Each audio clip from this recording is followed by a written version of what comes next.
l'actualité, les réfugiés urbains résidant au Burkina Faso sont en grève illimitée depuis le 18 juin dernier.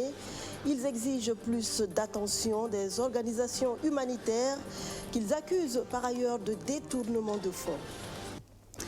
Au sommaire également, les plaidoiries de la défense se sont poursuivies. Au procès du putsch manqué de septembre 2015, les avocats plaident pour la réduction des peines requises par le parquet militaire. Nous retrouverons Luc Pagbelguem au tribunal militaire dans quelques instants. Recherche sur les principes mathématiques de la géomancie, les Goulmantcheba, mathématiciens ou sorciers. C'est la toute nouvelle œuvre de 61 pages du professeur Taladidia Tchombiano, un ouvrage qui plonge le lecteur dans les secrets de la divination en pays gourmand. Les détails à suivre dans quelques instants. Bonsoir à toutes et à tous. Direction tout de suite le tribunal militaire de Ouagadougou où Luc Pagbelguem nous attend pour le compte rendu de l'audience du jour. Les plaidoiries de la défense se sont poursuivies ce 28 juin dans le cadre du procès du putsch manqué de 2015. Les avocats à la barre ce matin plaident pour leurs clients des circonstances atténuantes et la réduction des peines requises par le parquet. Pour un avocat commis d'office, Maître Bertin Kienou a impressionné plus d'un lors de sa plaidoirie au procès du putsch manqué. L'avocat de l'adjudant-chef-major Éloi Badiel a minutieusement préparé la défense de son client.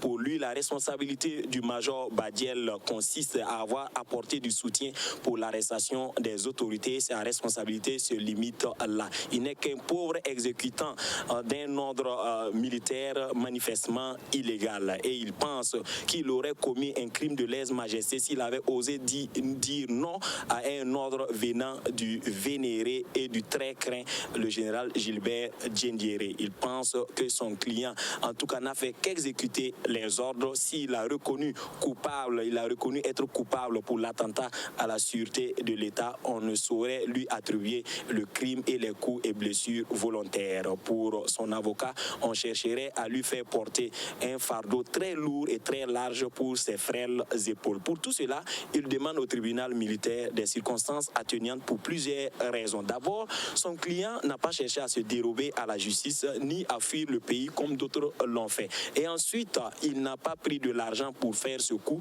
sinon il ne lui aurait pas manqué de moyens pour se prendre un avocat. On signale que celui-là qui est présenté comme le chef d'orchestre de ce coup d'État est à son troisième avocat et deuxième commis d'office. Et enfin, ce qui plaide pour le major Badiel, c'est qu'il a un passé et une carrière militaire exemplaire. Il a fait 33 ans de service et tous ses supérieurs et ses subalternes peuvent le témoigner. Donc les 25 ans requis par le parquet militaire lui pensent que c'est très lourd et il demande la clémence du tribunal. Avant lui, Maître Adrien Nyon avait eu à défendre l'adjudant Nyon Jean Florent pour qui aussi il trouve que les 15 ans requis par le parquet sont lourds. À leur suite, Maître Sombier Mamadou a eu à défendre ou à plaider pour 4 accusés, dont son homonyme, le médecin-colonel Mamadou Bamba, les lieutenants Limon Kajak, Philippe Ouattara et le sous-lieutenant Souaibou Traoré. Pour eux tous, ils demandent la clémence du tribunal.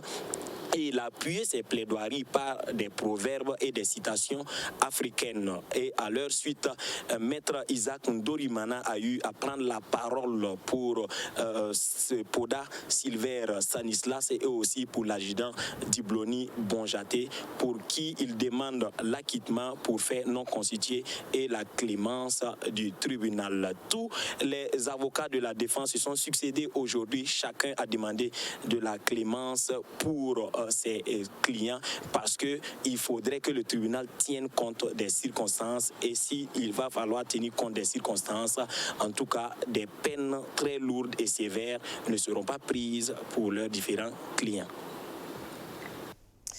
Si vous avez emprunté l'avenue qui passe devant les locaux du Haut-Commissariat pour les réfugiés dans le quartier Gounguin à Ouagadougou ces 2 dernières semaines, vous les avez sans doute aperçus.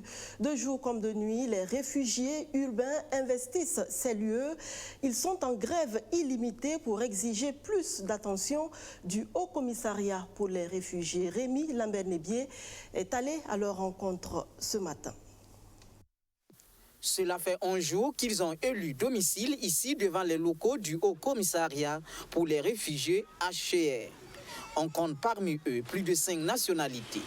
Hommes, femmes et enfants mangent, dorment et se réveillent sur les lieux pour exiger du HCR un regard sur leur situation de réfugiés urbains. La population qui vient, tantôt ceux qui ont pitié des enfants, ils donnent 1000 francs, 2000 francs pour du pain, l'eau comme vous avez vu. Les partenaires, ni Credo, ni Conaref, ni AHR, ils passent ici matin, midi, soir. Ni bonjour, ni bonsoir, rien. On se cache, nous sommes sur la pluie, on se cache sous les arbres là-bas. À côté, voilà, on se cache là-bas. Aujourd'hui, c'est le 11e jour. Il n'y a pas de logement, il n'y a rien pour les réfugiés. Il n'y a pas d'assistance financière. Médicaments, ils ont coupé. Il n'y a pas d'emploi. Nous sommes en insécurité. Beaucoup de femmes font la prostitution pour gagner à manger. Beaucoup de femmes. C'est pitié. Pitié. En grève pacifique illimitée, ils accusent les organismes en charge des questions humanitaires d'être les responsables de leur calvaire au Burkina. Pas contre l'État burkinabé, ce n'est pas contre le peuple burkinabé, mais c'est contre l'institution qui nous gère ici au Burkina Faso. Ils sont en train de dégrader l'image du Burkina Faso en disant que le peuple burkinabé est un pays intègre, mais les institutions sont en train de nous dénigrer l'image du Burkina Faso. Les gens de HR, les gens de Conaref, les gens de Credo qui disent qu'ils sont humanitaires. Humanitaire, c'est quoi? Humanitaire, c'est apporter une réponse à la souffrance humaine. On souffre. Ils ne nous regardent pas. On est abandonnés à nous-mêmes. Ça fait aujourd'hui 3 ans là. Moi, je n'ai plus mis pied au niveau de Conaref, ni pied au niveau de Credo parce que je vois que nous sommes abandonnés. Tu peux pleurer, personne ne te répond. Désemparés, ces réfugiés urbains disent avoir l'impression qu'on les fait tourner en rond. Quand nous sommes partis vers le HCR nous a dit que non, vous êtes réfugiés du Burkina Faso. Quand on va à la CONAREF, une institution des affaires étrangères, et ils disent que non, vous êtes réfugiés du HCR. Le président de la commission de réfugiés au Burkina Faso, c'est le ministre des Affaires étrangères, qui a couvert la première grève en 1999. Il était correspondant de RFI au Burkina Faso. Il connaît ce problème. Il avait dénoncé la malversation financière de l'institution de réfugiés au Burkina Faso. Aujourd'hui, Dieu merci, l'histoire est entre ses mains. Le ministre des Affaires étrangères doit trouver des solutions. Il faut libérer les réfugiés. Parce que le Burkina Faso est incapable de prendre en charge les réfugiés. Il faut les libérer. N'étant plus convaincus de la possibilité de leur intégration dans la société burkinabé, après plus de 10 ans d'asile au Burkina pour la plupart d'entre eux, ils réclament au HCR leur réinstallation dans un pays tiers. Instruit de cette requête, le Haut Commissariat pour les réfugiés leur proposerait le rapatriement volontaire, une option qu'ils refusent catégoriquement. Moi-même, je suis ici. Quelqu'un qui est ici, qui donne un rapatriement dans son pays d'origine. On dit on lui donne $150 ici, $600 dans son pays d'origine. Qu'est-ce qu'il prouve? Arriver là-bas, il va gagner ça. C'est là, nous on a dit ça, c'est même politique du mensonge. Nous avons toujours réclamé de nous laisser partir. Depuis longtemps, ils ne nous ont jamais écoutés. Et voilà, ils nous disaient il n'y a pas réinstallation, il n'y a pas réinstallation. Et voilà maintenant, quand nous sommes arrivés après 10 ans, ils commencent à dire non, 10 ans, ça suffit, on ne peut plus vous réinstaller. Voilà comment ils nous ont joué. Et voilà, est-ce qu'ils pensent qu'ils parlent au bois, ou bien ils parlent au fer, on n'a pas de tête, on n'a pas de cœur. C'est-à-dire, trop c'est trop. Plus de 25 000 réfugiés vivent au Burkina Faso et la rareté des ressources est constamment évoquée comme la principale difficulté dans leur prise en charge. Le HCR est pointé du doigt par les réfugiés grévistes qui l'accusent de détournement de fonds. L'institution onusienne représentée au Burkina Faso a réagi à ces allégations. Écoutons Hector Jean-Jacques Richard Malunga. Il est l'administrateur principal chargé de la protection du HCR. C'est notre travail de rechercher les solutions dites durables pour les réfugiés. Et la solution durable, la plus souhaitée pour un réfugié, c'est le retour en toute sécurité et en toute dignité, le retour volontaire dans le pays d'origine lorsque les conditions qui ont provoqué la fuite sont annulées. Il faut comprendre, et nous ne cessons de le répéter auprès des réfugiés, c'est que le HCR n'est pas un pays. Le HCR n'a pas un pays. Le HCR ne fixe pas les conditions d'entrée dans un pays tiers. Ce sont ces pays qui établissent ces conditions et demandent au HCR de faire un tri de départ sur la base des critères qui sont convenus avec ces pays-là. Et quels sont ces critères? Le premier critère, c'est qu'il faut établir qu'une personne ne peut plus retourner dans son pays. C'est-à-dire que s'il retourne dans son pays, il pourrait être en danger pour sa vie. Le deuxième critère, c'est qu'il faut aussi établir que la personne ne peut absolument plus rester dans le pays d'asile, ne peut plus s'y intégrer. Ce que je veux dire, c'est que si un réfugié est marié à une Burkinabé, il a déjà posé les conditions d'une intégration possible. Ça veut dire qu'on ne peut pas le sélectionner. Si un réfugié a vécu au Burkina pendant 15, 20, 30 ans et que pendant ces 15, 20, 30 ans, il y a vécu tout à fait une vie paisible, c'est-à-dire sans que ses droits n'aient été menacés, ni sa sécurité d'ailleurs, il est difficile de proposer au pays de réinstallation qui refusera de toute façon et qui dira, cette personne, la solution la plus favorable, c'est qu'elle puisse être intégrée dans le pays où il vit de façon continue, de façon paisible et où il peut avoir développé les réflexes pour une bonne intégration socio-économique. Et il n'y a que 1% des réfugiés dans le monde, et même parfois moins, qui bénéficient de la réinstallation. L'assistance que nous donnons est fonction du budget que l'on peut mettre à notre disposition. C'est-à-dire que les budgets se réduisant année après année, nous sommes obligés de faire des priorités, notamment de prendre en charge, je dirais, les plus vulnérables en ce qui concerne la santé. Cela étant dit, il n'existe aussi nulle part au monde une situation où un réfugié est pris à charge à 100%. Cela n'existe pas et je pense que nous travaillons bien plus, davantage, à essayer vraiment de mettre des priorités pour répondre au mieux que nous pouvons à toutes les situations. Nous nous préparons à nouveau à discuter avec les réfugiés et à répéter ce qui a été déjà suffisamment dit à mon sens. Mais parce que malheureusement, ce que nous constatons, c'est que les réfugiés deviennent un peu nerveux. Pensant qu'il y a de la part du HCR comme une volonté maligne de les garder au Burkina. Tout comme le Haut Commissariat des Nations Unies pour les réfugiés, la Commission nationale pour les réfugiés rejette en bloc ces accusations. La CONAREF, présidée par le ministre des Affaires étrangères, s'est défendue le 20 juin dernier. Alpha Bari, qui a reçu les lettres d'adieu de l'ambassadrice danoise en poste au Burkina Faso depuis 3 ans pour ses efforts à l'endroit de la nation burkinabé, Oula Taouya a été élevé au rang d'officier de l'ordre de l'étalon par le chef de la diplomatie burkinabé. C'était hier soir. Kevin Elodizaba et Sandrine Zougouri témoignent. L'ambassadeur du Royaume du Danemark au Burkina Faso est en fin de mission. Oula Taouya aura servi son pays au Burkina Faso pendant 8 ans, dont 3 ans au poste d'ambassadeur. Une occasion pour le ministre en charge des Affaires étrangères, Alpha Bari, de lui dire officiellement au revoir et de rappeler les fondements de la coopération entre les deux nations.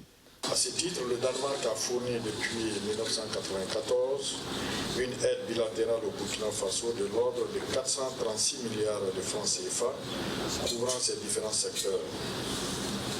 Conscient de l'évolution de l'environnement sécuritaire marqué notamment par le terrorisme, le Danemark accompagne depuis 2014 les forces de défense et de sécurité du Burkina Faso à travers un appui logistique sur les aspects des droits humains dans les différentes interventions, ainsi que le renforcement de la confiance entre ces forces et les populations.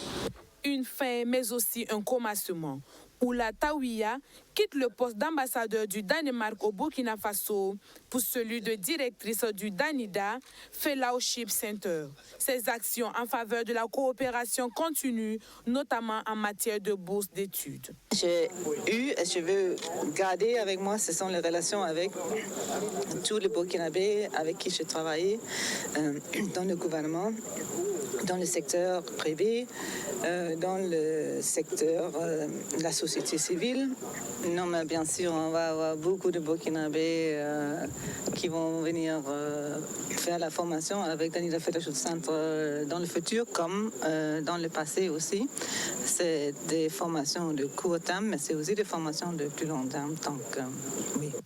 Oula Tawiya a exercé plusieurs fonctions, notamment celle de directrice adjointe de l'aide humanitaire au ministère des Affaires étrangères du Danemark, de chef de coopération à l'ambassade du Danemark au Burkina Faso, de secrétaire du ministre du Développement et de première secrétaire à l'ambassade du Danemark au Ghana. Lui aussi est en fonction depuis 3 ans, mais il n'est pas en fin de mission. Pascal Compaoré, maire de la commune de Zignaré, et son équipe ont plutôt marqué une halte après 36 mois de fonction. C'est l'heure du bilan à mi-mandat du conseil municipal. Eau et assainissement, santé, éducation, des bons en avant ont été réalisés dans ces domaines. Alexis Belem-Naba, Alfred Thioye. 27 nouvelles salles de classe construites, 12 réhabilitées et bien d'autres investissements dans le domaine éducatif, évalués à près de 487 millions de francs CFA. En 3 années de gestion du conseil municipal de Zignaré, l'éducation n'a pas été oubliée. La santé également a bénéficié de financement à plus de 85 millions de francs CFA, ce qui a permis de construire un CSPS et dont 3 autres sont en construction. Plus de 40 millions ont été injectés dans la réalisation de forages au profit des populations. Pour le développement de la culture, du sport et des loisirs, ce sont plus de 36 millions qui ont été mobilisés par la mairie et ses partenaires. Voici le bilan non exhaustif dressé ce 27 juin à l'occasion de la 3e édition de la journée de redevabilité et d'interpellation citoyenne. Cette journée qui a réuni les autorités administratives, coutumières, religieuses, des partenaires techniques, des représentants de la société civile et des responsables des conseils villageois de développement est aussi marquée par des débats sur le fonctionnement dans les divers secteurs d'activité.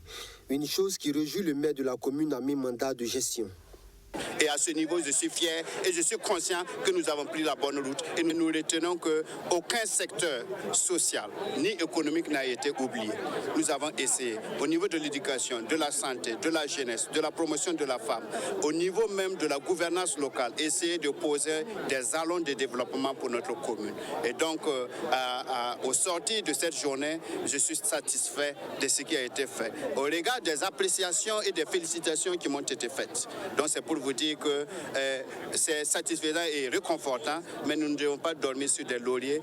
Des réalisations sont certes faites, mais la société civile attend encore plus d'action de la part de l'autorité municipale. Mais nous trouvons quand même que beaucoup d'efforts ont été consentis. Si les différentes recommandations et les suggestions qui ont été faites également par les organisations de la société civile sont intégrées dans les années à venir, c'est sûr et certain qu'on pourra encore avoir un bilan plus positif en termes de l'acquisition et également la livraison à temps de ce qu'il y a comme consommable au niveau des établissements. Nous avons vu qu'au niveau de la santé, pas mal de choses doivent être revues, en ce sens quand même qu'il manque le mobilier nécessaire dans certains CSPS, il manque du mobilier roulant et pour nous c'est nécessaire que cela ait. Du point de vue gestion même de la cité, nous avons trouvé que beaucoup de choses doivent être revues en termes de la divagation des animaux, en termes de la gestion de l'assainissement. En 2018, 4437 ménages touchés par les catastrophes naturelles ont bénéficié de l'appui de l'ONG APIL, ce qui a permis d'éviter à de nombreuses familles la famine. L'exécutif de la commune de Zignaré s'est engagé à faire de Zignaré un pôle de développement durable où les valeurs de bonne gouvernance locale, de solidarité et de culture sont promues. À cette occasion, l'ONG Kata Charity a fait des dons divers pour soutenir les associations de développement de la commune et les familles démunies. Dans la chaîne de solidarité nationale, les couches vulnérables peuvent compter sur le Fonds national de solidarité. Cette structure étatique à caractère humanitaire intervient depuis plus de 30 ans dans la prise en charge des groupes défavorisés qui payent le prix fort lors des catastrophes naturelles et autres phénomènes sociaux malheureux. Le Fonds national de solidarité nous est présenté par Rémi Lambert-Nébier. De son appellation Caisse de solidarité révolutionnaire sous la Révolution, le Front national de solidarité est depuis plus de 30 ans le symbole de l'entraide entre les Burkinabés. Le Fonds national de solidarité, c'est une structure de l'État à caractère social et humanitaire. C'est un établissement public de l'État. Sa mission, c'est de contribuer à la prise en charge des personnes, des groupes défavorisés et ou en difficulté, ainsi que les victimes de catastrophes naturelles et de crises humanitaires. Par exemple, les personnes handicapées, des personnes qui ont perdu leur emploi pour une raison ou une autre et qui ne peuvent pas satisfaire à leurs besoins fondamentaux de base. Sous son appellation actuelle depuis 2008, le Fonds national de solidarité a pour domaine d'intervention l'éducation, la santé, la formation pré-professionnelle, la promotion socio-économique et l'appui au secours d'urgence des victimes de catastrophes naturelles, de crises humanitaires et de sinistres. Ces dernières années, le Fonds intervient également dans la prise en charge des personnes directement affectées par les attaques terroristes. Il faut dire que lorsque les attaques terroristes arrivent, dans un premier temps, nous intervenons très rapidement pour la prise en charge des personnes blessées. Le Fonds national de solidarité contribue également pour la prise en charge des frais d'obsèques des victimes décédées. Et ensuite, on apporte un appui alimentaire à la famille et également un appui alimentaire aux personnes et aux ayants droit de la victime décédée. Les frais de scolarité ne sont pas en reste.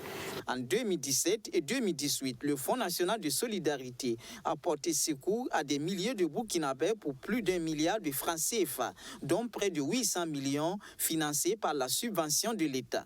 Les contributions volontaires, l'autosource de financement du Fonds national de solidarité n'est donc pas assez alimentée. Le challenge que nous avons aujourd'hui, c'est de pouvoir mobiliser les ressources provenant de l'élan de solidarité nationale et internationale pour pouvoir venir en aide aux personnes vulnérables qui, ces dernières années, sont de plus en plus nombreuses et il y a une forte demande au niveau du Fonds national de solidarité.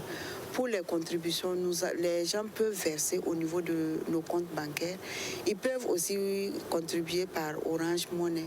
Chaque année, lorsque nous finissons nous avons lancé un appel à contribution, nous faisons le point.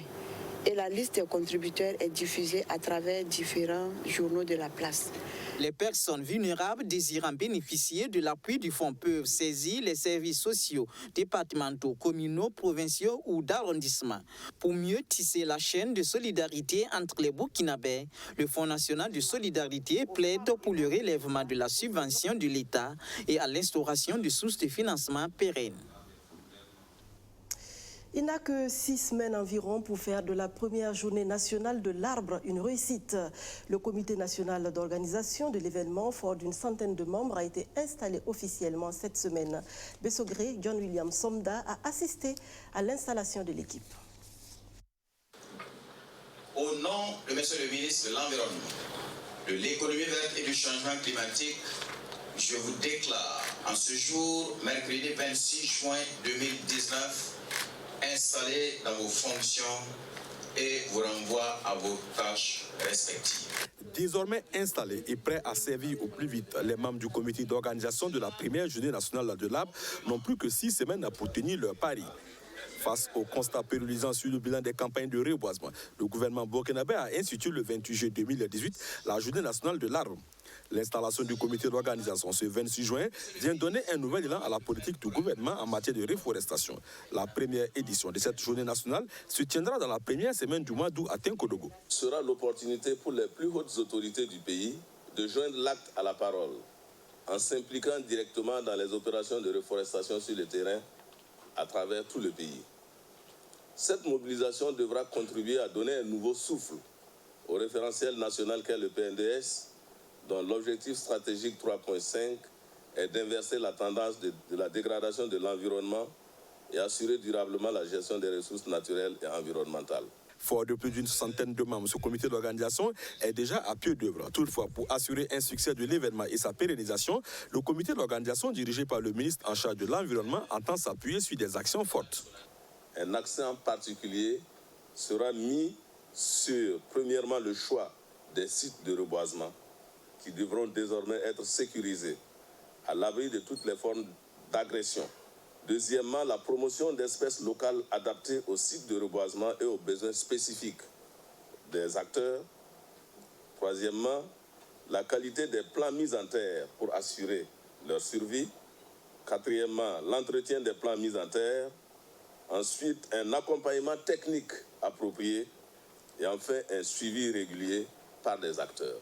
Dans la lignée de la politique visée à travers la Journée nationale de l'arbre, un document de plan d'action pour la réforestation 2018-2022 a été élaboré et contenait un certain nombre d'actions et de mesures fortes, rompant ainsi avec les pratiques qui se sont révélées jusque-là peu performantes. Le groupe Azalaï célèbre son jubilé d'argent. Le Burkina Faso, qui est le deuxième pays après le Mali à accueillir la chaîne hôtelière, compte marquer d'une pierre blanche cet anniversaire. À l'affiche, plusieurs activités, dont des visites terrain sur des chantiers du groupe créé en 1994. Luc Pagbelkem. Le groupe Azalaï a 25 ans en 2019. Pour ce jubilé d'argent, le Burkina Faso, deuxième pays après le Mali à accueillir le groupe, prévoit des activités du 24 au 30 juin. Parti en 1994 avec un hôtel à Bamako, le groupe Azalaï gère de nos jours une dizaine d'hôtels au Mali, au Burkina Faso, en Guinée-Bissau, au Bénin, en Mauritanie et en Côte d'Ivoire.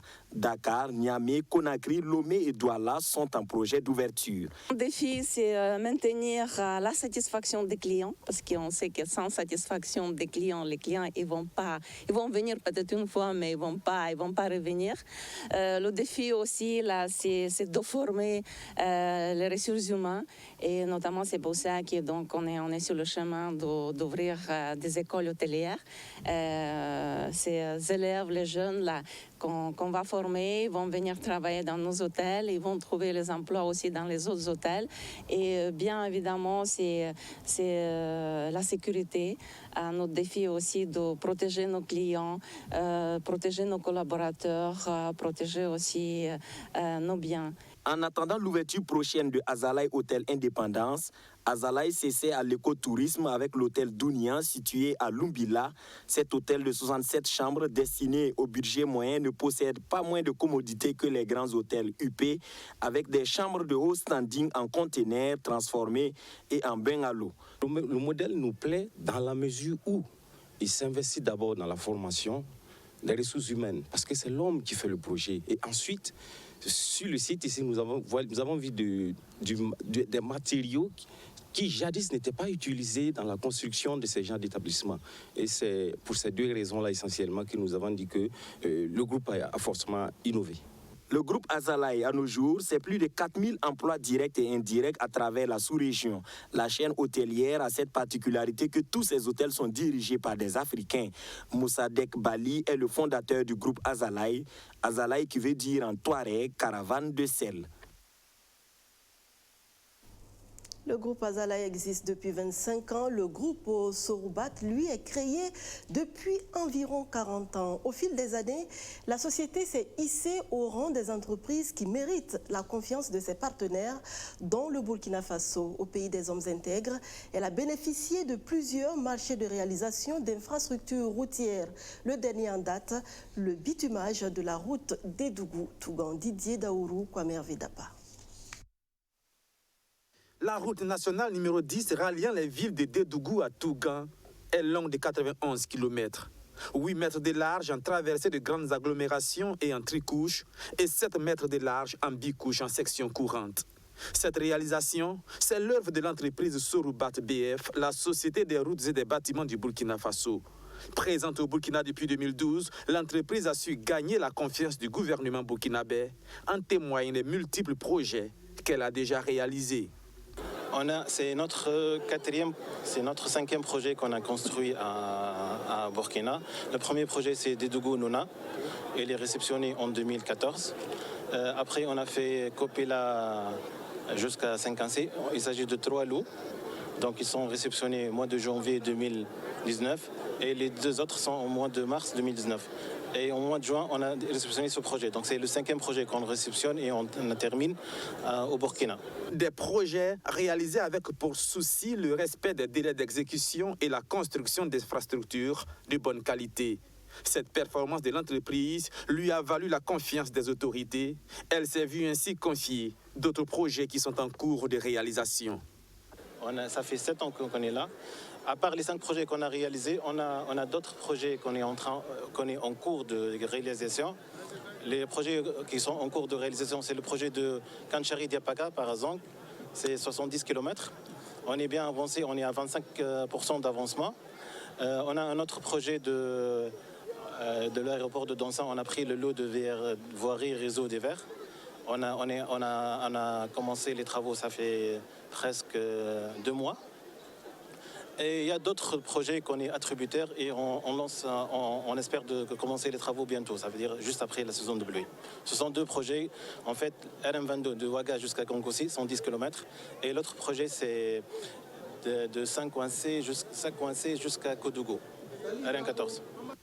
La route nationale numéro 10 d'Edougou-Tougan a été réalisée et restituée dans les délais selon la mission de contrôle, et pour les premières autorités, les efforts de l'entreprise sont à saluer. Et je voudrais en ce moment particulier saluer l'efficacité, la compétence de la société Soroubat que je vous demande d'ovationner. Ils ont mis leur énergie, ils ont mis leurs moyens, ils ont mis, je pense, du cœur, parce que quand on la parcourt, on sent à travers les finitions qu'ils y ont mis du cœur.